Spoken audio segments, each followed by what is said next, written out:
नमस्कार दोस्तों, एक बार फिर से स्वागत है आपका हमारे YouTube चैनल अद्भुत गाथा पर। दोस्तों, इस वर्ष वट सावित्री व्रत 6 जून को है। ऐसे में पूजा से लेकर सभी विशेष जानकारी जैसे कि पूजा सामग्री, पूजा विधि इत्यादि की जानकारी हम सभी को होनी चाहिए। इसलिए आज की वीडियो में हम आपको सभी महत्वपूर्ण जानकारी के साथ साथ आपको कुछ विशेष उपाय भी बताएंगे जिन्हें वट सावित्री के दिन अपनाने से आर्थिक तंगी से छुटकारा पाया जा सकता है। साथ ही आपको कुछ गलतियां भी बताएंगे जिन्हें भूल कर भी व्रत वाले दिन ना करें। ऐसा करने से आपको दुर्भाग्य का सामना करना पड़ सकता है।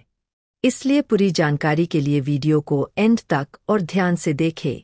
दोस्तों, इस साल 6 जून को वट सावित्री का व्रत है। सुहाग की सलामती की कामना के लिए सुहागिन 6 जून को वट सावित्री का व्रत करेंगी। अमावस्या के दिन 6 जून यानी गुरुवार की सुबह ब्रह्मा मुहूर्त से पूजन का समय शुरू है।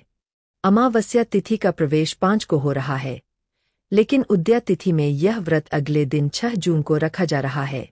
इस वट सावित्री कई शुभ संयोग बन रहे हैं, इसलिए यह तिथि व्रतियों के लिए और भी महत्वपूर्ण हो गई है। यह अमावस्या स्नानदान और श्राद्ध की अमावस्या भी है, इसलिए यह तिथि न सिर्फ महिलाओं के लिए बल्कि पुरुषों के लिए भी विशेष है। इस व्रत में पूजा पाठ, स्नान व दान आदि का अक्षय फल मिलता है। वट सावित्री व्रत को कठिन व्रतों में से एक माना गया है। इस दिन सुहागिनें अपने पति की लंबी आयु के लिए व्रत रखती है। मान्यता है कि वट सावित्री व्रत के दौरान विधि विधान से पूजा करने से पूजा का फल पूरा मिलता है। सबसे अधिक फल अभिजीत मुहूर्त में पूजन का है। गुरुवार की सुबह 11:36 से 12:14 बजे तक अभिजीत मुहूर्त पूजन विशेष फलदायक होगा।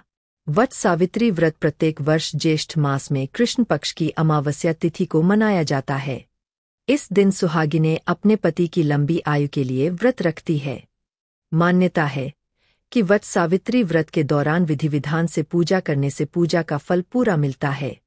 वट सावित्री व्रत वाले दिन सुहागिन महिलाएं सुबह उठकर स्नान करें। स्नान के बाद इस व्रत का संकल्प लें। 16 श्रृंगार करें। साथ ही इस दिन पीला सिंदूर भी जरूर लगाएं। इस दिन बरगद के पेड़ के नीचे सावित्री सत्यवान और यमराज की मूर्ति रखें।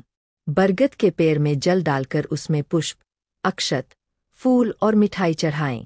वृक्ष में रक्षा सूत्र बांधकर आशीर्वाद की प्रार्थना करें। वट वृक्ष की कच्च धागा लपेटकर 7 परिक्रमा करें। इसके बाद हाथ में काले चने को लेकर इस व्रत की कथा सुनें। कथा के बाद ब्राह्मण को दान दें। दान में वस्त्र, दक्षिणा और चने दें। अगले दिन व्रत को तोड़ने से पहले बरगद के वृक्ष का कोपल खाकर उपवास समाप्त करें। अखंड सौभाग्य के लिए विवाहिता इस व्रत को विधि विधान से करती है। वट वृक्ष की सनातन धर्म में काफी मान्यता है। वट वृक्ष धरती पर जीवन का प्रतीक है। पौराणिक कथा भी इसी ओर इंगित करती है। सत्यवान और सावित्री की कथा, जिसमें सावित्री अपने पति सत्यवान को अपनी सतीत्व की शक्ति से यम से छीन कर ले आती है। वृक्ष के चहोर कलावा बांधकर महिलाएं अपने पति के दीर्घायु की कामना करती है। वट सावित्री पूजन सामग्री में सावित्री सत्यवान की मूर्तियां, धूप, दीप, घी, बांस का पंखा, लाल कलावा, सुहाग का सामान, कच्चा सूत, बरगद का फल, जल भरने के लिए कलश और थाल में सजाने को अन्य सामग्री शामिल करें। वट सावित्री का शुभ मुहूर्त: कृष्ण पक्ष अमावस्या 6 जून संध्या 6:07 बजे तक। रोहिणी नक्षत्र 6 जून रात्रि 8:16 तक। दोस्तों, महिलाएं यह व्रत अपने पति की लंबी आयु के लिए रखती है, परंतु आर्थिक तंगी दूर करने के लिए इस दिन मात्र 5 उपाय कर लेने से व्यक्ति की आर्थिक तंगी दूर हो जाएगी, उसके धन की आवक बढ़ जाएगी।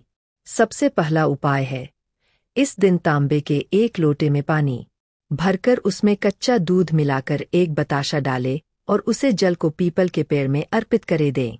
रुका हुआ धन प्राप्त होगा और व्यापार में भी लाभ होगा। दूसरा उपाय है, माता लक्ष्मी के चित्र या मूर्ति के समक्ष 11 कौड़ियां को अर्पित करें और उस पर हल्दी से तिलक लगाएं। इसके पश्चात दूसरे दिन सुबह इन कौड़ियों को लाल कपड़े में बांधकर अपनी तिजोरी में रख दें। इससे आर्थिक तंगी दूर होगी। तीसरा उपाय है, पति पत्नी दोनों मिलकर इस दिन व्रत रखें और चंद्रदेव को दूध से अर्घ्य दें। इससे उनके जीवन में आ रही सभी बाधाएं दूर होगी। चौथा उपाय, वट के वृक्ष में ब्रह्मा, विष्णु व महेश तीनों का वास है।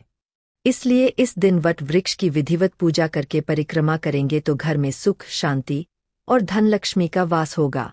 पांचवां और आखिरी उपाय है, कर्ज से मुक्ति के लिए 11 दिनों तक शाम के समय बरगद के पेड़ के पास आटे का चौमुखा दीपक बनाकर उसमें घी डालकर बत्ती लगाएं।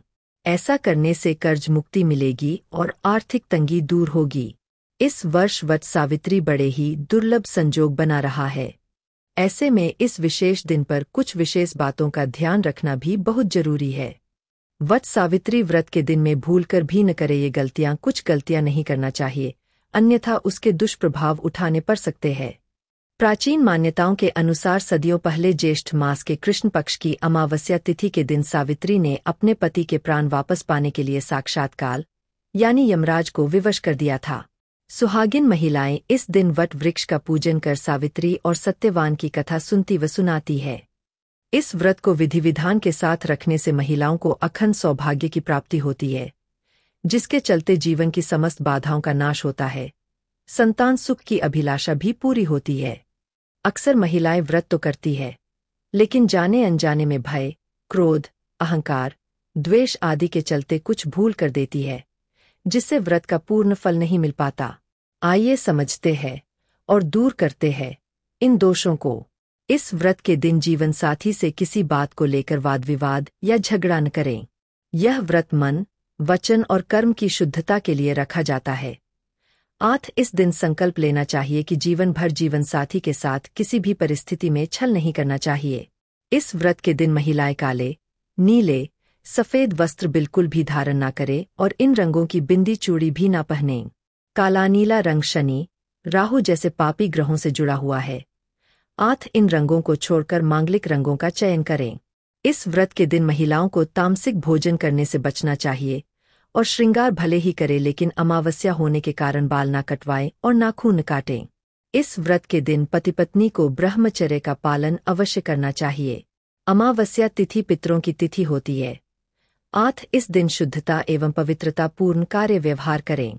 इस दिन सुहागिन महिलाएं, यदि संभव हो तो सूर्योदय से पहले उठकर स्नान आदि के बाद हरी, लाल या पीली रंग की साड़ी पहनकर अच्छे से 16 श्रृंगार करे और पूजन सामग्री को वट वृक्ष यानी बरगद के वृक्ष के नीचे रख ले। व्रत की विधि अलग अलग प्रांतों में कुछ अलग अलग रहती है। अपने घर की बुजुर्ग महिलाओं एवं मान्यताओं के अनुसार ही वट वृक्ष का पूजन परिक्रमा कर कच्चा धागा लपेटकर मृत्यु के देवता यमराज से घर परिवार की रक्षा की कामना सच्चे मन से करें। तो दोस्तों, ये थी कुछ महत्वपूर्ण बातें जिनका वट सावित्री व्रत में विशेष ध्यान देना चाहिए। आशा करते हैं आपको आज की वीडियो अत्यंत पसंद आई होगी और ये जानकारी आपके बहुत काम आएगी। यदि आपको हमारी वीडियो पसंद आई है तो एक लाइक करें और कमेंट करें। माता सती सवित्री आप सभी पर अपनी कृपा बनाए रखे, सभी सुहागिनों का सुहाग सलामत रहे एवं आपके परिवार में मंगल करें। इसी मनोकामना के साथ आज के लिए इतना ही। मिलते हैं अगली वीडियो में। तब तक के लिए नमस्कार।